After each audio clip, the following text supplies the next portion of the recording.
it's their third consecutive relegation battle.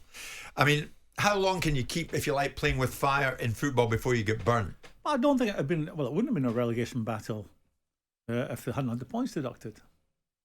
You know, they'd be safe and sound. How many points had taken off them? 6. Yeah, so they would be totally clear. But is it 8 now? They'd be 8. Well out of it. So it's a difficult job he's got there.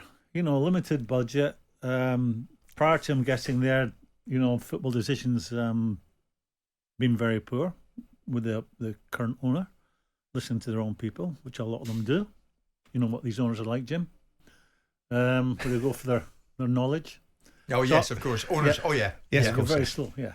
I mean, can you be convinced in any way? It's now nearly 11 o'clock, you should be on it by now. Will they not be fighting off relegation again this time next season? Is there anything to suggest that they won't be? Maybe not. Maybe he's got some kids coming through, maybe he'll get a budget to work with, and maybe some of the players he's got will improve. Scoring goals is a major problem for them. He looks, you know, Tchaikovsky, is that how you say it? He looks, and the boy Braithwaite, a couple of good centre halves. He looks to be a really good type. The captain he's got there, on the centre back he's got. I have a sort. You know, you might not agree. I have a soft spot for Everton because I lived in Liverpool for a long time, and I said this to you. I think the last time I was on here, there'll be Liverpudlians. I'm not saying all Liverpool supporters, but Liverpudlians. Yeah. I think the vast majority of them who are Reds will not want Everton to go into the Championship. And it's great for the city. They've got 2 teams, and long may that continue. But he's got his work cut out. I don't think there was an obvious bounce when Sean Dyche took that job. I think it's been a very difficult ride for him. Very difficult. They would, in fact, be something like 14th in the table if they hadn't have had 8 points taken away. And again, that's not a great reflection of where Everton have been in the past, but it's a reflection of where they've put themselves now because they've mismanaged the player acquisition policies, they've overpaid, they've made decisions with players that have disappeared off the ether for off-the-field issues, and they've made managerial appointments that at the time looked very good on paper. Ancelotti looks like a world-class appointment because he's a world-class manager, but Ancelotti's doing Everton a favour. The dynamics of that relationship were all wrong. Most people that were sensible looked at it and went, why did he go to Everton rather than Arsenal? Because Everton were paying more money. Was he going to stay there any period of time? Probably not, as soon as a big club came along. That was a wrong difficult dynamic. choice, wasn't it? That's it, Everton to go to Real Madrid. Yeah, but you know, I said it from the outset. Why did he go there? I remember talking to Frank Arnoldson, going, look at that. That's not really a great appointment. I mean, the real Everton. clanger was Benitez. Well, that's just unfathomable.